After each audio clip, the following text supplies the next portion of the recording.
So ayan mga katulig, magandang hapon. Ang oras natin ay 5:47 PM ng hapon. So ganito ang sitwasyon dito sa Pilang El Dorado kapag walang pasok ang estudyante. So ayan, tingnan natin mga katulig.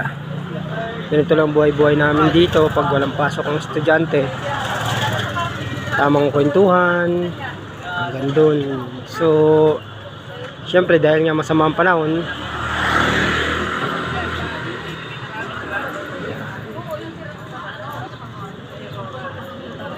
so ayan mga katulig,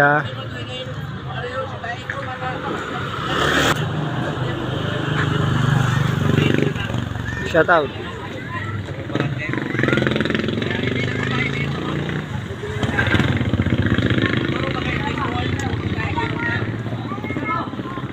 So kahit paano nagkukwentuhan ng mga tropa.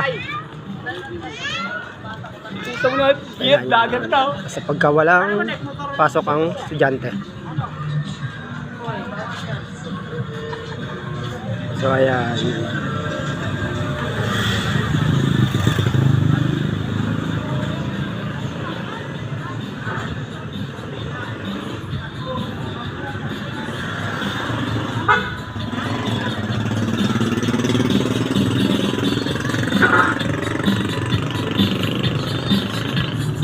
Ganyan kapag walang pasok ng estudyante, medyo ano naman ang pila. Hindi naman ganun kahaba, pero masabi ko naman kahit pa paano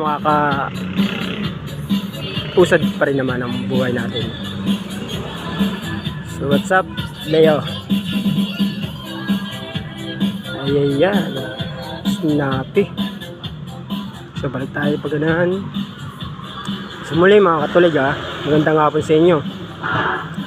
Walang pasok kasi ngayon ang estudyante kasi masama ang panahon. Pero yung mga pang umaga, nakapasok pa. Kaninang umaga kahit na tuloy-tuloy yung ulan, kahit talagang pag pumasok ay babasa ka lang talaga. So may pasok pa rin. Pero ngayon, kung kailan medyo masabi kong kahit pumasok kayo hindi ka naman mababasa, eh walang pasok. So ayan.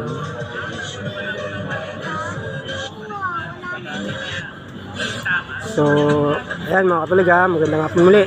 I'm out.